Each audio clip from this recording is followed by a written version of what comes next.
Ladies and gentlemen, we've invited first class, now we're inviting executive platinum, emerald, sapphire, and ruby if those words are written. Hi, everyone, and welcome to another edition of Crew Travel right here on Yachting International Radio. My name is Ria. I am your host, and I'm very pleased to welcome back the wonderful Lee Harris. How are you? I'm very good and feeling very wonderful as well, I've got to say. Well, this week you get that description, a very simple one and a very descriptive one for the simple fact that you've just adopted an animal.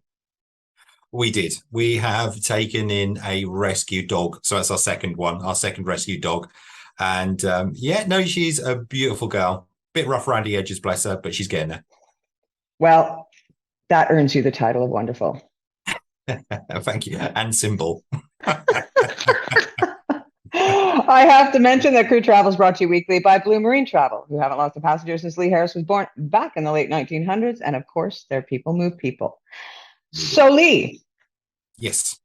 American Airlines has just so narrowly averted a crisis. What's going on? They have indeed, yeah. The strike action involving American Airlines staff at Heathrow Airport, as we discussed last week, has been called off at the last minute. The American carrier has indeed signed a deal with the trade union Unite for a 19% pay rise over the next 3 years. The pay rise will be structured as follows. This year, the pay will increase by 7% and it will be backdated until back to January. In 2023, American Airlines staff will see their pay rise by 6%. And in 2024, the pay will again be increased by 6%. The news that an agreement had been struck between the American carrier and the union was welcomed positively by Heathrow Airport. Now, if the strike had gone through, it could have been catastrophic for the airport, as American Airlines is the airport's third largest carrier with an estimated 18 flights a day operating from the London base.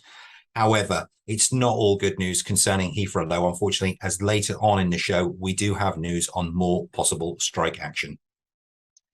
Right. Well, it wouldn't be a travel show without it. Apple AirTags update. Yeah, just for update to last week's story involving Lufthansa banning Apple AirTags.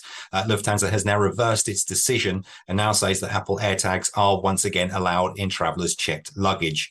The airline changed its mind yesterday, saying it had consulted with German aviation authorities who agreed that Bluetooth trackers were safe. Previous reports that Lufthansa was banning AirTags sent travellers into a tailspin, concerned that other airlines may follow suit. But the airline announced on Twitter that the German Aviation Authority confirmed that the Apple AirTag and other tracking devices with meager battery and transmission power do not pose a safety risk in checked luggage. Right. And ITA. Yeah, in good news for Italian crew, ITA Airways is introducing a trio of new routes from Rome International Airport. Flights to Tokyo, the capital of Japan, will begin on November the 5th. The Airbus A350 will depart every Tuesday, Thursday and Saturday and will return each Wednesday, Friday and Sunday. ITA's A330 aircraft will fly 3 times a week to Delhi, India's capital, from December the 3rd. And between December the 17th and March the 23rd, ITA will be flying a mixed bag of A350 and A330 aircraft to the Maldives. This is to cater for opportunities during the festive season. I can't give you times, unfortunately, on this one, as the service will have varying frequencies. And there's good news from Mexico in regards to COVID restrictions. There is indeed, yeah. With quite a few yachts in Mexico currently, good news for crew was announced this past week when the Mexican government had dropped the face mask mandate on board aircraft and inside local airports. The local airlines have celebrated the measure and informed their passengers they can now employ a face mask only if they wish to do so. Despite Mexico not having any travel restrictions throughout the COVID-19 pandemic, the country did impose the mandatory mask requirement in closed spaces, such as airports and aircraft. Now Mexico has become one of the last countries to lift this requirement, much to the joy of many travelers. Mexico's civil aviation authorities released a statement saying that the airport facilities are large and sufficiently ventilated spaces, and commercial airliners use a high-efficiency filtration system that eliminates 99.9% of bacteria and viruses. Out of Air Canada? Yeah, your home country, I should say. Demand for seats. That's good for a travel person, isn't it? Doesn't know the difference between a town and a country. Slightly worried. Demand for seats between Canada and Australia is rebounding quickly. Air Canada is now moving to daily Vancouver to Brisbane services.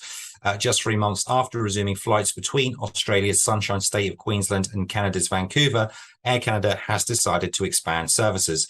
Queensland's Gateway Brisbane Airport yesterday announced that Air Canada would serve the route with daily flights up from the current 4 flights a week.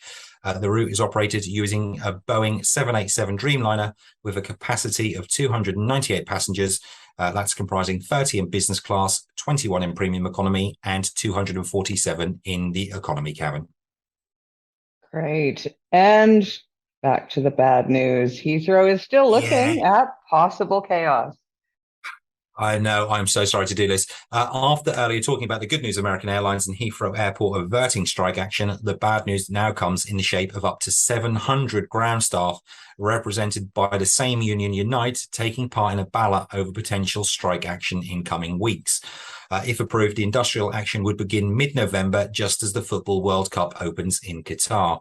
Qatar Airlines, which has scheduled 10 additional flights a week during the tournament, would be badly affected by any industrial action, they said in a statement. Other leading airlines that will be hit heavily by potential strike action include Virgin Atlantic, Singapore Airlines, Cathay Pacific, and Emirates. Obviously, when further news breaks on the potential strike action, we will advise you here first. Pay your people. Do you know what? It amazes me that American Airlines gets Unite, the union gets this deal for American Airlines, and then a day later you've got 700 ground staff from other airlines all demanding extra pay. You know, it's like you say, it's simple, isn't it? Pay your people what they're worth, and you don't have this. And crew questions. We received a crew question this week regarding travel to Fiji. Brandon wanted to know, now that PCR tests have been dropped for entry into Fiji, is it still mandatory to have the COVID insurance cover prior to entry? Well, Brandon, what I can tell you is that yes, you do still need adequate COVID insurance cover to enter the country. Without it, the airline will request to see this at check-in prior to boarding. And like I said, without the adequate insurance, the airline can refuse you boarding. So for peace of mind and to make sure you definitely got on that flight, get yourself COVID insurance. Lee, I have to say thank you very much. Once again, you've been very informative. Why, thank you very much. Always a pleasure. I know. Crew Travel is brought to you weekly by Blue Marine Travel, who haven't lost a passenger since Lee Harris was born back in the late 1900s. And of course, their people move people.